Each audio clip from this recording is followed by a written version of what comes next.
Então, inicialmente, nós vamos apresentar, para embasar as nossas discussões, alguns conceitos que são essenciais para este minicurso, que são os conceitos de memória, patrimônio, história local, identidade regional e lugares de memória, sempre partindo também para as perspectivas de abordagem que pretendemos trazer aqui, né, que é trabalhar com as cidades de João Pessoa e Pilõezinhos, e também abordando as ferramentas didáticas, que é o Google Earth e o livro Pilõezinhos Históricos, que vai ser trazido um relato de experiência sobre esse projeto.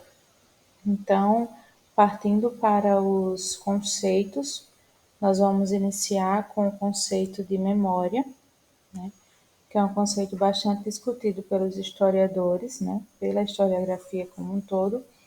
Então, o que seria memória e como é que ela é utilizada pela história, né? Qual a sua função, qual o seu papel na nossa área. Então, a memória ela é uma manifestação que pode ser tanto consciente como também inconsciente e está diretamente associada a informações e comportamentos passados que vão dar uma significação a um ser ou algo mais coletivo, a uma sociedade. E ela também é responsável por criar uma identidade, né? Por isso que para nosso minicurso, para as nossas discussões, o conceito de memória é tão interessante de ser discutido. Então, ela é responsável por criar essa identidade e nasce também da necessidade de se reproduzir comportamentos socioculturais. Então, a memória é bastante interessante para a gente se compreender mais tarde as ferramentas que a gente vai apresentar. Então, ela serve também como uma importante fonte e objeto de estudo para a história. Eu trago aqui a citação do historiador Jacques Legoff, que diz: fenômeno individual e psicológico, a memória liga-se também à vida social. É objeto de atenção do Estado, que, para conservar os traços de qualquer acontecimento do passado, produz diversos tipos de documento, monumento, faz escrever a história, acumular objetos. A apreensão da memória depende desse modo do ambiente social e político.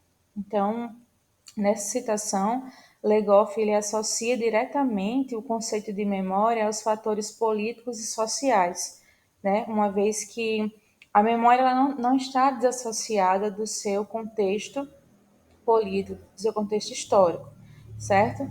Então, nessa perspectiva, como aponta o autor e o historiador Legoff, os grupos dominantes eles vão buscar cada vez mais tornar-se senhores da memória e também do esquecimento. Então, eles vão estar a todo momento, se a gente observar durante as diferentes centúrias históricas e contextos, que as classes dominantes vão estar ali tentando controlar aquilo que deve ser preservado ou não. Então, ao estudar a memória, é interessante também fazer essa relação com o seu contexto político e social. Então, como observação da ciência histórica, a memória ela vai desempenhar um papel fundamental, né, para se compreender os processos históricos coletivos, principalmente, mas também individuais, e vai fornecer uma base documental extremamente relevante. Por isso que a gente considera, né, que a memória é uma fonte histórica muito interessante e muito importante, também servindo como objeto de estudo. Então, no que se refere à linguagem, né, a gente pode dizer que a memória ela se cristaliza por meio de uma linguagem. E essa linguagem ela pode ser tanto oral quanto escrita.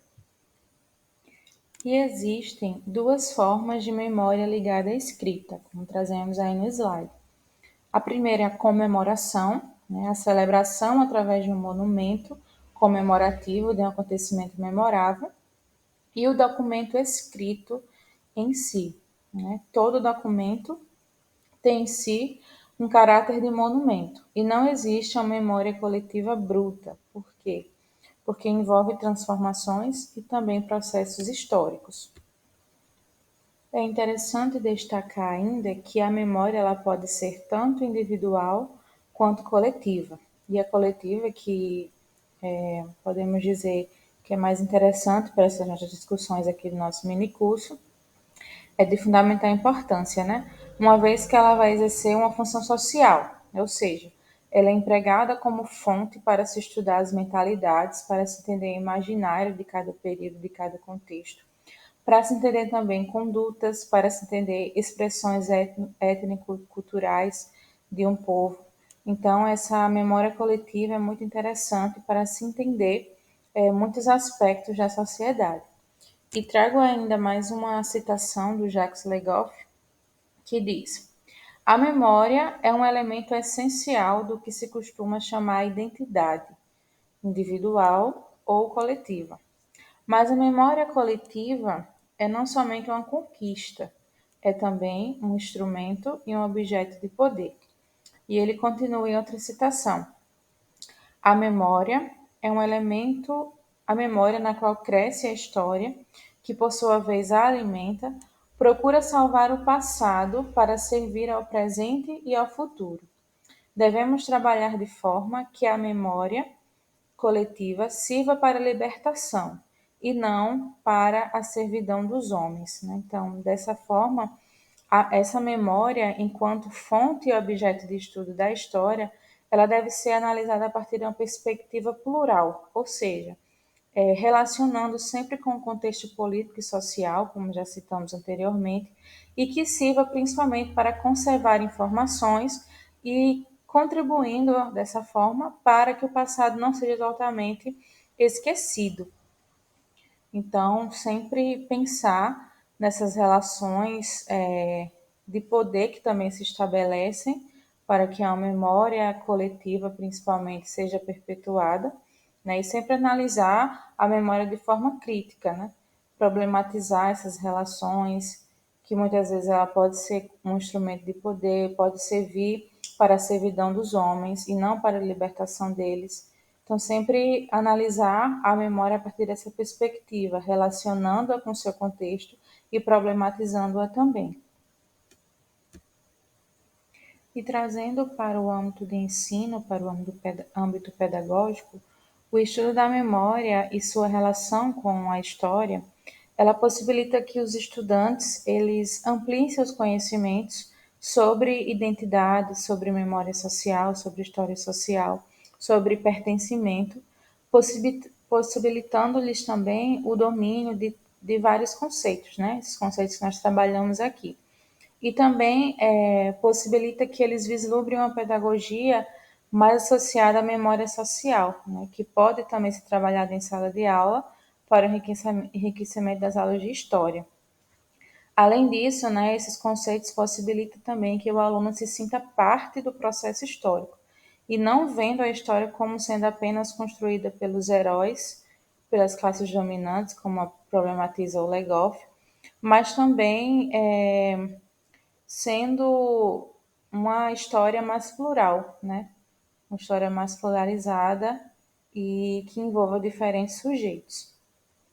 E fica como sugestão, né, para se trabalhar, discutir e refletir mais sobre esse conceito, o livro, né, do Jacques Legoff, que foi publicado em 1988, primeira edição, que é o livro História e Memória, na qual o autor ele vai trazer reflexões, né, sobre esse conceito e que vale a pena conhecermos, vale a pena lermos esse livro.